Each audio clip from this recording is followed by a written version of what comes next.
Good morning વિદ્યાર્થીઓ. આપણે આજે ગયા લેક્ચરમાં આપણે જે ભણ્યા હતા વ્યવસ્થા તંત્રના પ્રકારો, એમાં જે મુખ્ય 5 પ્રકાર છે વ્યવસ્થા તંત્રના: રૈખિક વ્યવસ્થા તંત્ર, કાર્યાનુસાર વ્યવસ્થા તંત્ર, વૈદિક વ્યવસ્થા તંત્ર, અવૈદિક વ્યવસ્થા તંત્ર અને શ્રેણિક વ્યવસ્થા તંત્ર. એમાં જે રૈખિક વ્યવસ્થા તંત્ર છે તેનો આજે આપણે અભ્યાસ કરીએ છીએ. સૌપ્રથમ રૈખિક વ્યવસ્થા તંત્ર કે જે વ્યવસ્થા તંત્રની અંદર સત્તાની સોંપણી ઉચ્ચ સપાટીથી નિમ્ન સપાટી તરફ સીધી જ રેખામાં કરવામાં આવે છે. જેમાં સત્તાની સોંપણી ઉચ્ચ સપાટીથી નિમ્ન સપાટી તરફ સીધી રેખામાં કરવામાં આવે છે તેને રૈખિક વ્યવસ્થા તંત્ર કહે છે. વ્યવસ્થા તંત્રનો આ સૌથી જૂનો અને સૌથી પ્રાચીન પ્રકાર છે અને સૌથી સરળ, જેનો ઉપયોગ લશ્કરમાં વર્ષોથી થતો આવ્યો છે. લશ્કરમાં રૈખિક વ્યવસ્થા તંત્ર જોવા મળે છે, જેમાં ઉચ્ચ, મધ્ય અને નિમ્ન સપાટી તરફ સીધી જ રેખામાં સત્તાની સોંપણી કરેલી હોય છે. જેમાં જે ઉચ્ચ સપાટી છે, ઉચ્ચ સપાટી બરાબર છે, ત્યાંથી મધ્ય અને મધ્યથી નિમ્ન સપાટી તરફ સત્તાની સોંપણી થાય છે. રૈખિક વ્યવસ્થા તંત્રને લશ્કરી વ્યવસ્થા તંત્ર પણ કહે છે, કારણ કે એમાં લશ્કરમાં પણ આ જ રીતે ઉચ્ચથી નિમ્ન સપાટી તરફ સત્તાની સોંપણી થાય છે. બરાબર છે. હવે રૈખિક વ્યવસ્થા તંત્રનો જે અર્થ છે એ આપણે ટેક્સ્ટબુકમાં સમજીએ છીએ. તો રૈખિક વ્યવસ્થા તંત્ર એક સૌથી પ્રાચીન અને સૌથી સરળ પ્રકાર છે.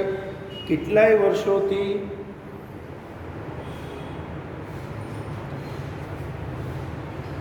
લશ્કરમાં તેનો ઉપયોગ થતો આવ્યો છે. વર્ષોથી લશ્કરમાં કયું વ્યવસ્થા તંત્ર જોવા મળે છે? રૈખિક વ્યવસ્થા તંત્ર. બરાબર છે. લશ્કરમાં તેનો ઉપયોગ વર્ષોથી થતો આવ્યો છે અને લશ્કરની અંદર આપણે જોઈએ તો તમને રૈખિક વ્યવસ્થા તંત્ર જોવા મળશે. બીજું, આ જે વ્યવસ્થા તંત્ર છે તેમાં લશ્કરમાં એનો ઉપયોગ થાય છે, માટે તેને લશ્કરી વ્યવસ્થા તંત્ર પણ કહે છે. અને બીજું શું કહેવામાં આવે છે? લશ્કરી વ્યવસ્થા તંત્ર. કારણ કે લશ્કરમાં તેનો ઉપયોગ વર્ષોથી થતો આવ્યો છે, માટે તેને લશ્કરી વ્યવસ્થા તંત્ર પણ કહેવામાં આવે છે. બરાબર છે. હવે આપણે એમાં આગળ વધીશું તો સમજો બધા.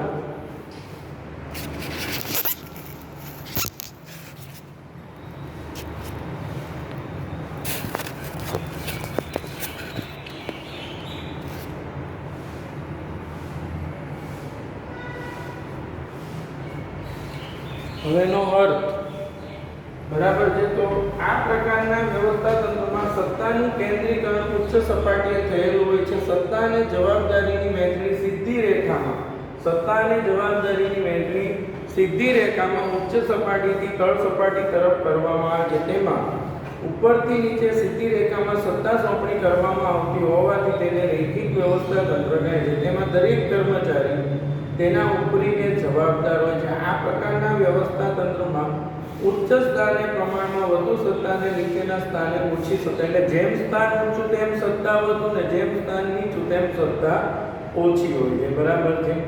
હવે આની જે રચના છે તો સમજીએ છીએ. પહેલા આપણે અર્થ શીખ્યા, હવે એની રચના. તો આ પ્રકારના વ્યવસ્થા તંત્રમાં સમગ્ર ધંધાકીય એકમને જુદા જુદા વિભાગોમાં વહેંચી દેવામાં આવે. તો સૌપ્રથમ તો રૈખિક વ્યવસ્થા તંત્ર હોય તો સૌપ્રથમ સમગ્ર એકમને જુદા જુદા વિભાગોમાં વહેંચી દેવામાં આવે છે. બરાબર છે. તે દરેક માટે અલગ વિભાગીય અધિકારીની નિમણૂક, દરેક વિભાગ પેલા વિભાગોમાં વહેંચી દેવામાં આવે. દરેક વિભાગ માટે એક વિભાગીય અધિકારીની નિમણૂક કરવામાં આવે. આ વિભાગીય અધિકારી, હવે જે ખરીદ અધિકારી તો સમગ્ર ખરીદ વિભાગનું ધ્યાન એને રાખવાનું, વેચાણ અધિકારી તો વેચાણનું ધ્યાન એને રાખવાનું. કે જે અધિકારીને જે વિભાગ માટે રાખવામાં આવે સમગ્ર વિભાગની જવાબદારી એની હોય છે. બરાબર. આ વિભાગીય અધિકારી પોતાના વિભાગના કાર્ય માટે ઉપરી અધિકારીને જવાબદાર હોય છે. વિભાગીય અધિકારીને તેના પોતાના વિભાગ માટે જરૂરી એવી તમામ સત્તા આપવામાં આવે છે. આ પ્રકારના વ્યવસ્થા તંત્રની રચના કાર્ય અનુસાર નહીં પરંતુ વિભાગોને આધારે જો આ વ્યવસ્થા તંત્રમાં જે રચના છે એ કાર્ય પ્રમાણે નહીં, પરંતુ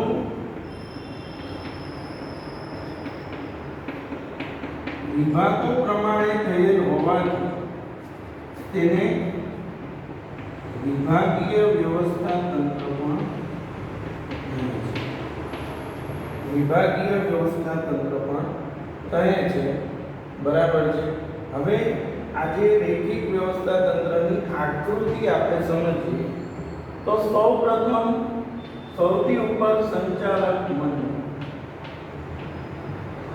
સંચાલક મંડળ છે એની પાસેથી સત્તા જનરલ મેનેજર પાસે આવે. સંચાલક મંડળ પછી જનરલ મેનેજર. જનરલ મેનેજર જે છે એના નીચે 3 વિભાગ, એક ઉત્પાદન વિભાગ, બીજો વહીવટી વિભાગ અને ત્રીજો વેચાણ વિભાગ. ઉત્પાદન વિભાગ, વહીવટી વિભાગ અને વેચાણ વિભાગ.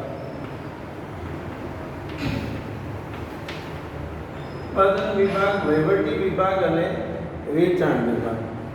હવે ઉત્પાદન વિભાગની અંદર બે અધિકાર. જ્યાં ઉત્પાદન થતું હોય ત્યાં એક તો કાચા માલની ખરીદી કરવી પડે, એટલે કાચા માલની ખરીદી એટલે ખરીદ અધિકારી. અને ઉત્પાદન કરવા માટે કયો અધિકારી? ઉત્પાદન. કાચા માલની ખરીદી થતી હોય એટલે ખરીદ અધિકારી, અને ઉત્પાદન કરવા માટે ઉત્પાદન. અને ખરીદ અધિકારીની નીચે 4 ગુણ. જ્યારે ઉત્પાદન અધિકારીની નીચે પહેલા સુપરવાઇઝર હોય, સુપરવાઇઝરની નીચે ફોરમેન, અને ફોરમેનની નીચે છેલ્લે કામદાર. હવે તમને એમ થાય આ ફોરમેન શું? તો ફોરમેન છે ને એ બહુ અગત્યનો માણસ છે. દરેક કામદારો જે કામ કરતા હોય એ બધા જ કામદારોના કામનું જે ધ્યાન છે એ ફોરમેન રાખે. અને ફોરમેનને એ પણ ખબર હોય કે કયા વ્યક્તિ પાસેથી કેવી રીતે કામ લેવાનું છે. એટલે ફોરમેન બહુ અગત્યનો વ્યક્તિ છે અહીંયા, એ સમજવું. એટલે ઉત્પાદન વિભાગમાં ખરીદ અધિકારી, ખરીદ અધિકારીની નીચે કારકુન, ઉત્પાદન અધિકારી નીચે સુપરવાઇઝર, એની નીચે ફોરમેન અને એની નીચે કામદાર. ત્યારબાદ વહીવટ વિભાગ. તો વહીવટી વિભાગની અંદર એક વહીવટી અધિકારી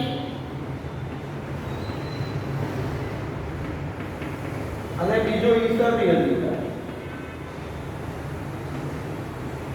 ઓફિસ જેને આપણે કહીએ વહીવટી અધિકારી અને હિસાબી અધિકારી. અને વહીવટી અધિકારીની નીચે કારકુન, ક્લાર્ક, અને હિસાબ માટે છેલ્લે કોણ હોય? કાપ. ત્યારબાદ વેચાણ વિભાગ. તો વેચાણ વિભાગની અંદર પણ 2 અધિકારી, એક વેચાણ અધિકારી અને બીજું વિજ્ઞાપન અધિકારી. એક વેચાણ અધિકારી અને બીજું વિજ્ઞાપન. વેચાણ કરવા માટે કોની જરૂર પડે? સેલ્સમેન. એટલે વેચાણ અધિકારીની નીચે કોણ હોય? સેલ્સમેન. અને વિજ્ઞાપન એટલે જાહેરાત. તો જાહેરાત આપવાનું કામ કોની પાસે હોય? કર્મચારી. એની નીચે કોણ હોય? કર્મચારી. તો આ આપણું રેખિક વ્યવસ્થા તંત્રની આકૃતિ છે. જો રેખિક વ્યવસ્થા તંત્ર છે જે એમાં સત્તાની સોંપણી ઉચ્ચ સપાટીથી નિમ્ન સપાટી તરફ સીધી જ રેખામાં કરવામાં આવે છે. હવે આની સમજૂતી લખવી શું? તો કે અહીં સંચાલક મંડળ છે, બોર્ડ ઓફ ડિરેક્ટર, તેની પાસેથી સત્તા જનરલ મેનેજર મેળવે. જનરલ મેનેજરનું જે સ્થાન છે એ CEO તરીકેનું હોય છે, અને એ સંચાલક મંડળે લીધેલા નિર્ણયોને અમલમાં મૂકવાનું કામ જનરલ મેનેજર કરે. જનરલ મેનેજર આ બધા જ વિભાગનો મેનેજર છે. આજે અધિકારી છે એને 3 વિભાગ એના અંડરમાં આવે: ઉત્પાદન, વહીવટી અને વેચાણ. હવે અહીંયા ઉત્પાદન વિભાગમાં એક ઉત્પાદન અધિકારી, વહીવટી વિભાગમાં વહીવટીની, વેચાણ વિભાગમાં એક વેચાણ અધિકારી. હવે ઉત્પાદન વિભાગમાં બે ભાગ પડશે. ખરીદ અધિકારી ઉત્પાદન, વહીવટીમાં વહીવટી અને હિસાબી, અને વેચાણમાં વેચાણ અને વિજ્ઞાપન. હવે ઉત્પાદન વિભાગમાં ખરીદ અધિકારીની નીચે કારકુનો જોવા મળે, જ્યારે ઉત્પાદન અધિકારીની નીચે સુપરવાઇઝર, ત્યાંથી સત્તા ફોરમેન ને ત્યાંથી કામદારો જોવા મળે છે. વહીવટી વિભાગની અંદર વહીવટી અધિકારીની નીચે કારકુનો ક્લાર્ક કામ કરતા હોય છે, જ્યારે હિસાબી અધિકારીની નીચે પણ કારકુન કામ કરતા જોવા મળે. ત્યારે વેચાણ વિભાગમાં વેચાણ અધિકારીની નીચે સેલ્સમેનની જરૂર શા માટે? વેચાણ કરવા માટે કોની જરૂર પડે? સેલ્સમેન. અને વિજ્ઞાપન માટે કર્મચારીઓ હોય છે. હવે દરેક વ્યક્તિ છે, આ બધા જ અધિકારીઓ જે કામ માટે સંપૂર્ણપણે જવાબદાર હોય છે. દરેક વ્યક્તિને જે કામ સોંપાયેલું હોય એણે કરવું જ પડે છે. સમગ્ર વિભાગનું કામ એમને સંભાળવાનું હોવાથી એમના કાર્યનો બોજો પણ વધી જાય છે. બરાબર. તો હવે જો નીચે સમજૂતી આપી છે, એટલે વાંચીએ છીએ. જો રૈખિક વ્યવસ્થા તંત્રમાં સર્વોચ્ચ સત્તા સંચાલક મંડળ પાસે હોય છે. જેઓ નીતિ વિષયક નિર્ણયો લે છે તેમની પાસેથી સત્તા જનરલ મેનેજર મેળવે છે. જો નીતિ વિષયક નિર્ણયો, પોલિસી ડિસિઝન્સ, મહત્વના નિર્ણયો, જેઓ નીતિ વિષયક નિર્ણયો લે છે ને તેમની પાસેથી જરૂરી સત્તા જનરલ મેનેજર મેળવે છે. જનરલ મેનેજરનું જે સ્થાન છે એ મુખ્ય વહીવટી અધિકારી CEO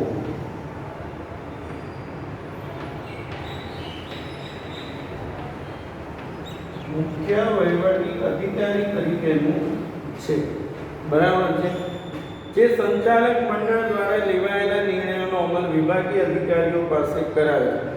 ઉપરના ચાર્ટમાં વ્યવસ્થા તંત્ર ઉત્પાદન, વેચાણ અને વહીવટ એમ ત્રણ ભાગોમાં વહેંચાયેલું છે. દરેક વિભાગના મહત્વના કાર્યોને આધારે ખરીદ અધિકારી, ઉત્પાદન અધિકારી, વેચાણ અધિકારી, હિસાબી અધિકારીઓ જેવા અધિકારીઓની જેઓ પોતાના વિભાગ માટે સંપૂર્ણ જવાબદાર હોય છે. દરેક વ્યક્તિ પોતાના વિભાગ માટે સંપૂર્ણપણે જવાબદાર હોય છે. આ અધિકારીઓના હાથ નીચે સુપરવાઇઝર, ફોરમેન અને કારકુનો જેવા કર્મચારીઓ કાર્ય કરે છે. ફોરમેનના હાથ નીચે કામદારો કાર્ય કરે છે. આમ રૈખિક વ્યવસ્થા તંત્રમાં સત્તા ઉચ્ચ સપાટીથી તળ સપાટી તરફ જાય છે. ઉચ્ચથી તળ સપાટી તરફ, અને જવાબદારી નિમ્નથી ઉચ્ચ સપાટી તરફ જાય છે. જો સત્તા ઉચ્ચથી નિમ્ન અને જવાબદારી નિમ્નથી ઉચ્ચ તરફ. જે ધંધાકીય એકમનું કદ નાનું હોય, એવા બહુ અગત્યનો પ્રશ્ન છે કે રૈખિક વ્યવસ્થા તંત્ર ક્યાં અનુકૂળ આવે? તો જે ધંધાકીય એકમનું કદ નાનું હોય અને કાર્યક્ષેત્ર મર્યાદિત, જે ધંધાકીય એકમનું કદ નાનું હોય અને કાર્યક્ષેત્ર મર્યાદિત હોય, તેમજ અંકુશ અને શિસ્તના પ્રશ્નો ઓછા હોય.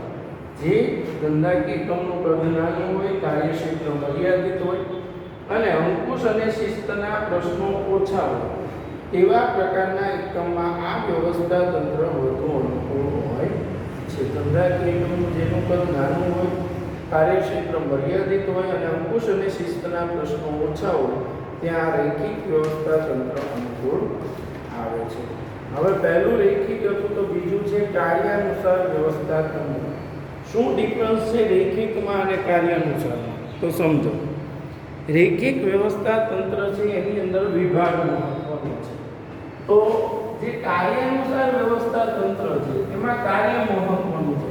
તો જે વ્યવસ્થા તંત્ર કામને મહત્વ આપે છે એ કાર્યાનુસાર વ્યવસ્થા તંત્ર છે. તો રૈખિક વ્યવસ્થા તંત્રમાં વિભાગ મહત્વનો છે, તો કાર્યાનુસાર વ્યવસ્થા તંત્રમાં કાર્યને મહત્વ આપવામાં આવે છે. તો જો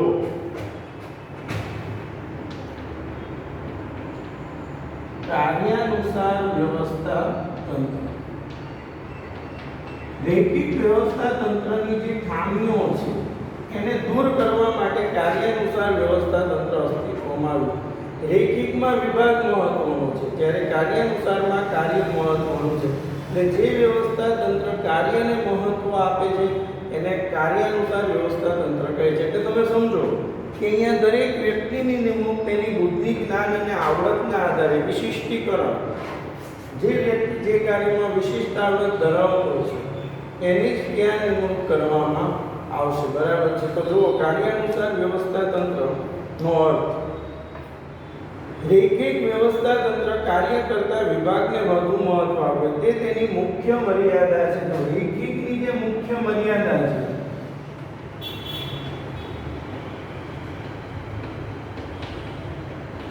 વિભાગને મહત્વ આપે છે, કાર્યને મહત્વ આપતું નથી.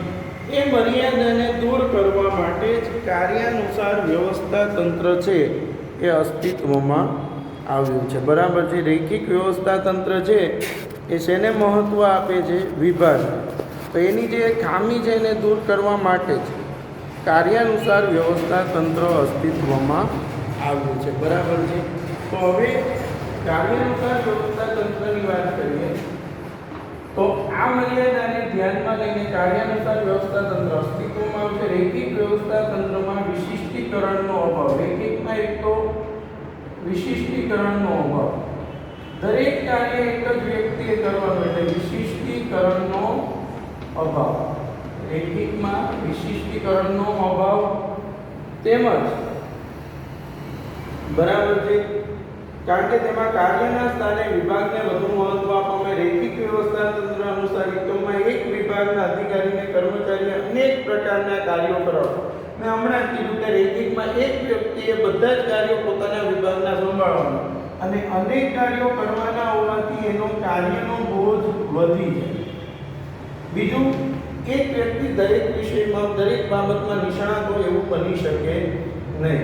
તેથી એક એવા પ્રકારના વ્યવસ્થા તંત્રની જરૂરિયાત ઊભી થઈ કે જેમાં વિશિષ્ટ જ્ઞાન ધરાવતી નિષ્ણાત વ્યક્તિ જે તે એકમના ચોક્કસ કાર્યોની જવાબદારી સોંપવામાં આવે.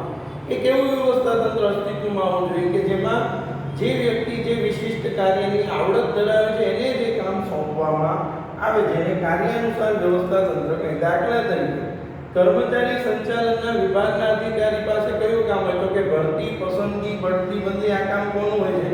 કર્મચારી સંચાલનના કર્મચારી. એટલે જે વ્યક્તિ જેનો નિષ્ણાત છે એને જે કામ સોંપવાનું આને કહેવાય કાર્યાનુસાર વ્યવસ્થા તંત્ર. બરાબર. હવે એની રચના તો કાર્યાનુસાર વ્યવસ્થા તંત્રમાં શ્રમ વિભાજન અને વિશિષ્ટીકરણને વિશેષતા. શ્રમ વિભાજન, કાર્યની વહેંચણી થવી જોઈએ અને જે વ્યક્તિ જે કામમાં વિશિષ્ટ આવડત ધરાવતો એને જે કામ સોંપવું છે. શ્રમ વિભાજન અને વિશિષ્ટીકરણને સ્થાન આપવામાં આવે છે. તેમાં સત્તા અને જવાબદારીની સોંપણી વિભાગ અનુસાર કરવાને બદલે કાર્ય અનુસાર કરવામાં આવે. દરેક કાર્ય માટે અલગ અલગ નિષ્ણાતોની નિમણૂક કરવામાં આવે છે. આ નિષ્ણાતો ફક્ત સલાહકાર હોતા નથી પરંતુ પોતાના કાર્યના વહીવટી અધિકારીઓ પણ છે. આ નિષ્ણાતો માત્ર સલાહકાર નથી પણ પોતાના કાર્યના વિશિષ્ટ અધિકારીઓ પણ છે. બરાબર. અને જે અધિકારીઓ પણ છે કે જે પોતાના સોંપાયેલ કાર્ય માટે સંપૂર્ણ રીતે જવાબદાર, એટલે જેને જે કામ સોંપાય એના માટે સંપૂર્ણ જવાબદાર હોય છે. દાખલા તરીકે ખરીદ અધિકારી એકમમાં તમામ પ્રકારની જે ખરીદીના કાર્યો છે એ કોણ સંભાળે છે? ખરીદ અધિકારી ખરીદીના કાર્ય માટે જવાબદાર હોય છે. હવે આપણે આની જે આકૃતિ છે સમજવાની છે. આ બહુ મહત્વની છે.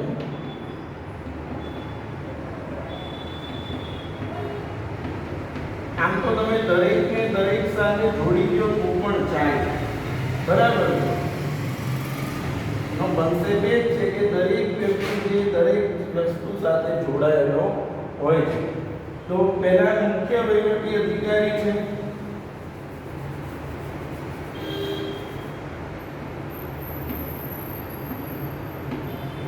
વ્યવસ્થા તંત્ર બે ભાગમાં વહેંચાય છે. વહીવટી વિભાગ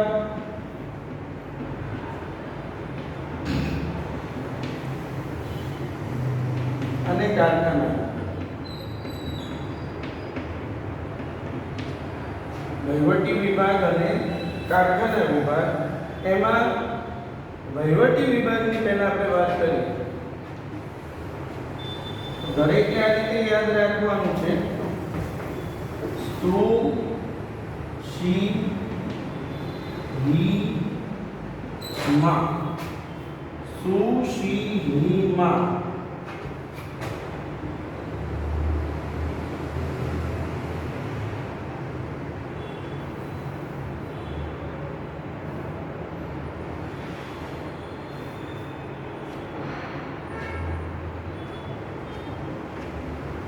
જૂજગુસ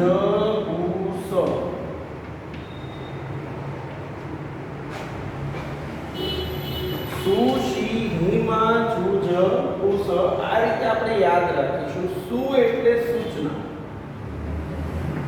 અધિકાર, શી એટલે શિસ્ત હિસાબી માર્ગદર્શન જૂથ ઝડપ ગુણવત્તા અને સમારકામ. હવે સમારકામ માટે ઇજનેર હોય, સમારકામ ઇજનેર, બધા અધિકારી અહીંયા સમારકામ ઇજનેર. આ રીતે આ વ્યવસ્થા તંત્ર જે છે સુશીહિમાં જૂજગુસ આટલું આપણે સૌપ્રથમ આમાં યાદ રાખીશું. બરાબર છે. હવે આપણે એને કોને કોની સાથે કઈ રીતે જોડવાના છે એ સમજીએ છીએ. તો જો સૌપ્રથમ સમજો બધા. તો આમ જોવા જઈએ ને તો આમાં બે વસ્તુ છે. તમે દરેકને દરેક સાથે જોડી દો. આને પહેલાના સાત સાથે, આને બીજાને આના સાથ, આની સાથે, પહેલા બધા સાથે એ રીતે જોડો તો પણ ચાલે. અને તમે ધારો કે અલગ રીતે કંઈ દોરવા માંગો છો તો જો સૌપ્રથમ આ 44 58 45 44 આ રીતે યાદ રાખો. 44 એટલે 4 પોતાના 4,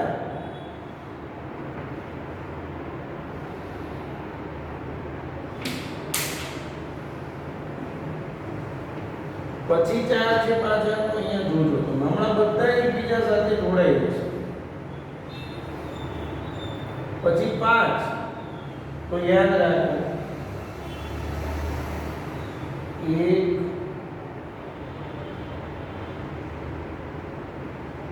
2 3 અને 4 અને 5 એટલે પહેલી સાઈડનું પહેલું. બરાબર છે. પછી 8 એટલે 1 2 3 4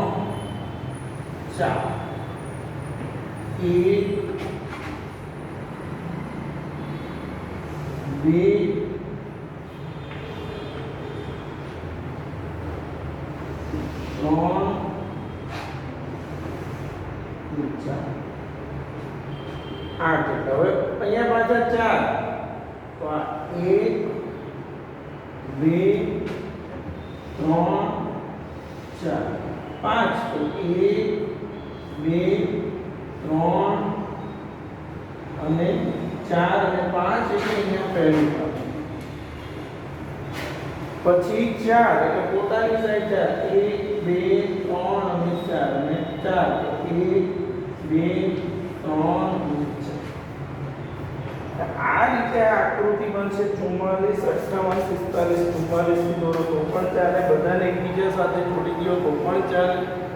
બરાબર છે. તો આ કઈ આકૃતિ થઈ? સૌપ્રથમ બરાબર છે કાર્યાનુસાર વ્યવસ્થા તંત્રની. નહીતર કેવું છે, આ પહેલું જે છે એ અહીંયા પહેલા સાથે, આ બીજું છે એ બીજા સાથે, ત્રીજું છે એ ત્રીજા સાથે, ચોથું છે એ ચોથા સાથે.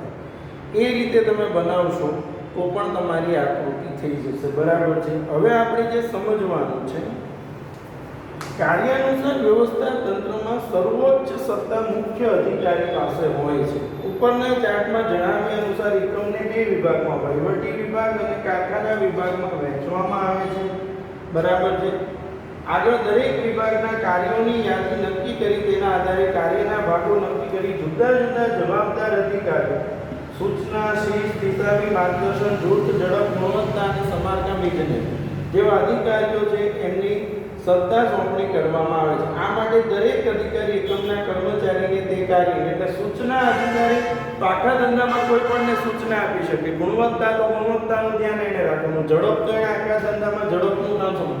એ જે વ્યક્તિને જે કામ સોંપાયું આખા વિભાગ માટે છે, આખા ધંધા માટે છે, એટલે જે વ્યક્તિ જે વિશિષ્ટ આવડત ધરાવે એને જે કામ સોંપવામાં આવે છે. આ પ્રકારના વ્યવસ્થા તંત્રની રચના કરતી વખતે ખાસ એ ધ્યાન રાખવું જોઈએ કે કોઈ પણ કાર્ય સોંપાયા વિનાનું રહી ન જાય અને કોઈ કાર્યની સોંપણી બેવડાય. કોઈ કામ બાકી ન રહેવું જોઈએ અને કોઈ કામ બે વખત સોંપાવવું જોઈએ નહીં. જે ધંધા કે એકમના કાર્યોના સ્વરૂપમાં વધુ ભિન્નતા જોવા મળતી હોય તેવા એકમો માટે આ પ્રકારનું વ્યવસ્થા તંત્ર વધુ અનુકૂળ છે. એટલે જ્યાં જુદા જુદા કાર્યો વારંવાર કરવાના હોય ત્યાં આ વ્યવસ્થા તંત્ર અનુકૂળ આવે છે. હવે વૈદિક વ્યવસ્થા તંત્ર જે છે એ આપણે આવતા લેક્ચરમાં સમજીશું. તમારે આજે બે પ્રશ્નોના જવાબ તૈયાર કરવાના છે. રેખિક વ્યવસ્થા તંત્ર આકૃતિ સાથે સમજાવો અને કાર્યાનુસાર વ્યવસ્થા તંત્ર આકૃતિ સાથે સમજાવો. બરાબર છે? Thank you.